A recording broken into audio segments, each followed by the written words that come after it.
ఓం శ్రీ పరమాత్మనే నమః. శ్రీ భగవత్యై నమః.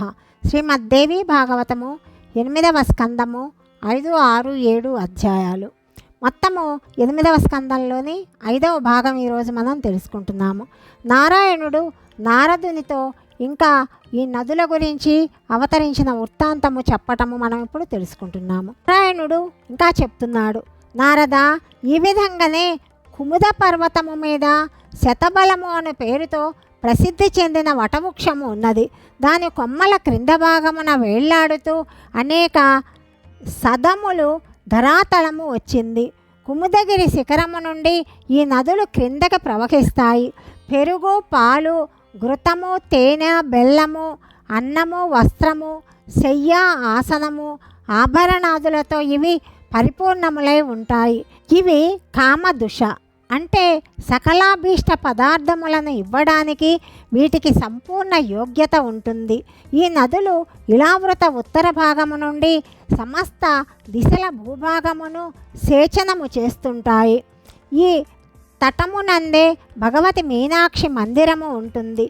దేవదానవులందరూ ఈ దేవిని ఉపాసిస్తారు. స్వర్గమున నివసించు దేవతలకు ఫలములను ప్రసాదించుటయందు తత్పరురాలైన ఈ దేవి నామములను నీలాంబర, రౌద్రముఖి, నీలాల కయుత, నాకిని, దేవసంధ, ఫలద, వరద, అతిమాన్య, అతిపూజ్య, మత్త మాతంగగామిని, మదనోన్మాదిని, మానప్రియ, మానప్రియాంతర, మారవేగధర, మారపూజిత, మారమాదిని, మయూర వరశోభాఢ్య, దిభ్యవాహన గర్భవు అను నామములతో ఆ దేవి వెలసిల్లుతుంది. ఆ నామములను ఉచ్చరిస్తూ దేవికి నమస్కరించాలి. ఈమె మీనలోచన అని కూడా చెప్పబడుతుంది. పరబ్రహ్మతో కూడిన ఈ భగవతిని జపించి ధ్యానించు వారికి గౌరవ మర్యాదలను కలిగించుట ఆ తల్లి స్వాభావిక గుణము. నారద, పైన చెప్పిన నదముల నీరు త్రాగుటచే నరనరము చైతన్యవంతమవుతుంది. నీటిని త్రాగు ప్రాణుల వద్దకు ఎప్పుడు కూడా వృద్ధాప్య చిహ్నములు పొడచూపవు. శ్రమ, స్వేదము, దుర్గంధముతో కూడి ఉండుట, వృద్ధాప్యము, వ్యాధి, మృత్యువు, శీతోష్ణములు, వాతముతో ముఖమునందు ఉదాసీనత వ్యాపించుట, అనేక విధములైన ఆపదలు, ఇట్టి విషయ పరిస్థితులేవి కూడా సమీపమునకు రాజాలవు. ఈ నీటి ప్రభావమున ప్రాణులు జీవిత పర్యంతము సుఖముగా ఉంటారు. దీని తరువాత విషయమును చెప్పుచున్నా విను. ఈ సుమేరు పర్వతమును స్వర్ణమయ పర్వతమని అంటారు. ఇవి కాక వేరుగా 20 పర్వతముల వర్ణన ఉన్నది. ఇవి కూడా మేరుగిరులే. ఇవన్నీ కూడా మేరుగిరికి మొదట కన్నిక చుట్టూ కూడా ఉన్న కేసరములలాగా అలలారుతూ ఉన్నాయి. వీటన్నింటికి మూలము సుమేరు పర్వతము. మిగిలిన పర్వతములు సుమేరు పర్వతమునకు నలువైపుల నుండి ఆవరించుకొని ఉన్నాయి.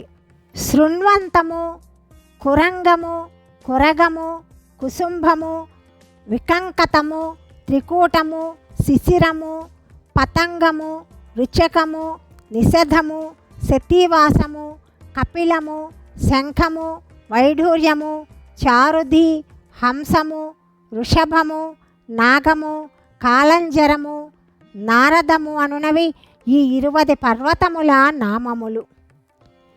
భగవంతుడకు నారాయణుడు ఇంకా చెప్తున్నాడు, నారద, సుమేరుగిరికి తూర్పు దిశయందు 2 పర్వతములు ఉన్నాయి.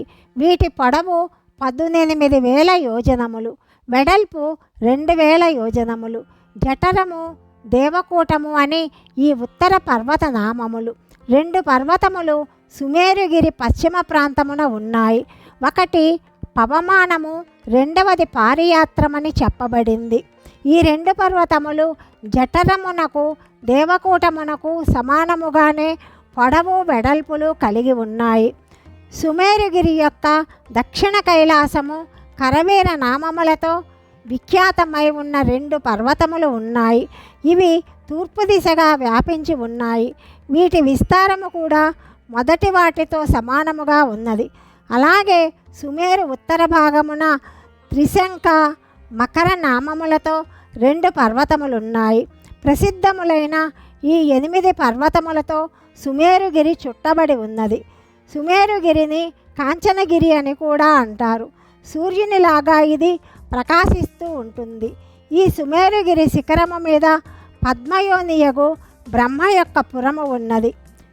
శిఖరమునకు సరిగా మధ్య భాగమునందు ఆ పురము ప్రతిష్ఠితమై ఉన్నది. దీని యొక్క పొడవు వెడల్పు 10,000 యోజనములు.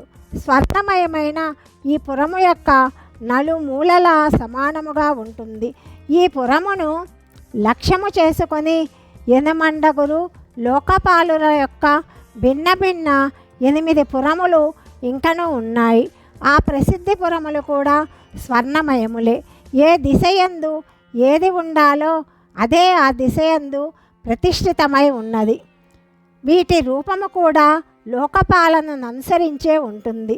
వీటి యొక్క పొడవు వెడల్పులు 2,500 యోజనములున్నాయి. ఈ విధముగా సుమేరుగిరి మీద 9 పురములున్నాయి. మనోవతి, అమరావతి, తేజోవతి, సంయమతి, కృష్ణాంగన, శ్రద్ధావతి, గంధవతి, మహోదయ, యశోవతి అని వాటికి పేర్లు. బ్రహ్మ, ఇంద్రుడు, అగ్ని, యముడు మొదలుగా గల లోకపాలురు యథాక్రమముగా ఆ పురములందు విరాజమానులై ఉంటారు. భగవంతుడగు విష్ణుదేవుడు బలిచక్రవర్తి యజ్ఞము చేసేటప్పుడు వామనావతారమును ధరించాడు. విష్ణువు ఎడమకాలి బ్రటనవేలి కొనగోటితో బ్రహ్మాండము చీల్చబడింది. ఈ బ్రహ్మాండము యొక్క ఉపరితలమున రంధ్రము పడింది. దానికి మధ్య భాగమునందు గంగ ప్రకటమయ్యింది. స్వర్గ శిఖరమునకు వచ్చి అది ఆగిపోయింది.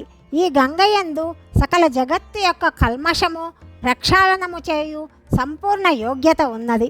పాపమును పెకిలింపచేయు జలముతో ఇది నిండి ఉంటుంది. సకల ప్రపంచమునందు ఈ గంగ సాక్షాత్తు భగవత్పదిగా అంటే విష్ణుపదిగా చెప్పబడుతుంది. ఇది సకల నదులకు అధిపతి. చాలా కాలము తరువాత అనగా 1000 యుగములు గడిచిపోయిన తరువాత ఇది అక్కడ నుండి ప్రవహిస్తూ స్వర్గ శిఖరమును చేరుకుంటుంది. ఇది ఉత్తానపాదుని కుమారుడైన పరమ పుణ్యపురుషుడైన ధ్రువుడు నివసించు స్థానము. శ్రీహరి యొక్క 2 చరణ కమలముల పరమ పవిత్రమైన పరాగము తలదాల్చుట అతని స్వభావమయ్యింది. ఇప్పుడు కూడా రాజర్షి ధ్రువుడు అదే అవిచల స్థానమున ప్రతిష్ఠుడై ఉన్నాడు. అదే ఉదార స్వభావముతో సప్తఋషులు కూడా ఉంటారు. ఈ సప్తఋషులు గంగా ప్రభావమును బాగా ఎరిగినవారు. సకలలోక కళ్యాణేశ్చయే వీరి మనస్సులలో నిండి ఉంటుంది. కాబట్టి వీరు గంగకు ప్రదక్షిణ చేస్తుంటారు. ఈ గంగ ఎంతో సిద్ధస్వరూపిణి అని వీరికి తెలుసు. ఈమెను ఉపాసించు పురుషులు సిద్ధిని పొందుతారు. కాబట్టి జటాజూటమును ధరించిన వారు ప్రతిదినము ఈ గంగలో స్నానము చేస్తారు. తరువాత వైకుంఠము నుండి బయలుదేరి అసంఖ్యాకములైన విమానములతో నిండి ఉన్న దేవయానము ద్వారా గంగ చంద్రమండలమును చేరుకుంటుంది. అక్కడ నుండి బ్రహ్మలోకమునకు వస్తుంది. నారద, బ్రహ్మలోకమును చేరిన గంగ 4 పాయలుగా విభజించబడింది. 4 పేర్లతో ప్రసిద్ధి చెంది ఆ పాయలు 4 దిశలందు ప్రవహిస్తూ వెళ్ళాయి. ఆ విధంగా ప్రవహిస్తూ వెళ్ళి సముద్రమున కలుస్తుంది. సీత, అలకనంద, చక్షుషు, భద్ర అనేవి వీటి పేర్లు. సకల కల్మిషములను శమింపచేయు సీతానామముతో ప్రసిద్ధమైన గంగ బ్రహ్మాండము నుండి అవతరణ చేసి కేసరమను పేరుతో పర్వతముల శిఖరములను చేరుతుంది. అక్కడ నుండి గంధమాదన పర్వత శిఖరము మీద పడుతుంది. దాని మధ్య భాగము నుండి వెలువడి పూర్వ దిశలయందు గల భద్రాస్వదేశమునకు వస్తుంది. దీని తరువాత దేవతలతో పూజింపబడి క్షీరసాగరమున కలుస్తుంది. దాని తరువాత చక్షుష్ అను పేరు గల ప్రసిద్ధమైన 2వ గంగ మాల్యవంతమైన పర్వత శిఖరము నుండి బయలుదేరుతుంది. ఎంతో వేగముతో ప్రవహిస్తూ అది కేతుమాల దేశమునకు చేరుకుంటుంది. అక్కడ నుండి ఆ ప్రవాహము పశ్చిమ దిశగా వస్తుంది. తరువాత వెళ్ళి అది సముద్రమున కలుస్తుంది. నారద, 3వ ధార పుణ్యమయమగు అలకనందయని చెప్పబడుతుంది. పవిత్రమైన ఈ నది బ్రహ్మాండమునకు దక్షిణ దిశగా ప్రవహిస్తూ హేమకూటమను ప్రముఖ పర్వతమును చేరుకుంటుంది. ఇది మధ్యలో అనేక వనములను పర్వతములను సేచనము చేస్తుంది. అక్కడ నుండి బయలుదేరి అత్యంత వేగముగా ప్రవహిస్తూ ఈ భారతదేశమునకు చేరుకుంటుంది. దీని తరువాత ఈ మూడవ గంగ అలకనంద దక్షిణ సాగరమున కలుస్తుంది. దాని తరువాత నాలుగవ ధార శృంగవంత పర్వతము నుండి బయలుదేరుతుంది. దీని పేరు భద్ర. ముల్లోకములందు పవిత్రము చేయు ఈ గంగ అక్కడ నుండి ప్రవహిస్తూ సముద్రమునకు చేరుతుంది. దీని ప్రవాహము వలన మధ్య భాగమందలి ఉత్తర కురు ప్రదేశములు పరమ తృప్తిని పొందుతాయి. నారద, ఇతర అనేక సముద్రములు నదులు ప్రతి దేశమునందు ఉన్నాయి. వీటి అన్నింటి జన్మస్థానము మేరుమందర పర్వతములు. ఈ 9 దేశములందు భారతదేశము కర్మక్షేత్రముగా చెప్పబడుతుంది. మిగిలిన 8 దేశములు భూమి మీద ఉండి కూడా స్వర్గ ఫలమును ప్రసాదిస్తాయి. నారద, స్వర్గమునందు నివసించు పురుషులు వారి పుణ్యము సమాప్తమైన వెంటనే భోగములను అనుభవించు స్థలానికి వస్తారు. వారల ఆయువు 10,000 సంవత్సరాలు ఉంటుంది. వారి సమస్త అంగములు వజ్రముల్లాగా కఠోరముగా ఉంటాయి. వారిలో 1000 ఏనుగుల బలం ఉంటుంది. వారు క్రీడల యందు ఎంతో ఆసక్తి కలిగి ఉంటారు. వారికి సకల సుఖములు ఎంతో సులభముగా ప్రాప్తిస్తాయి. అక్కడ ఆయువు సమాప్తమవటానికి 1 సంవత్సరమునకు ముందు వరకు స్త్రీలలో గర్భము ధరించు యోగ్యత ఉంటుంది. ఎల్లవేళలా త్రేతాయుగముతో సమానముగా కాలము భద్రమై ఉంటుంది. అధ్యాయము 5, 6, 7 సమాప్తము. 8, 9 అధ్యాయాల గురించి తదుపరి భాగంలో తెలుసుకుందాం. సర్వం శ్రీకృష్ణార్పణమస్తు.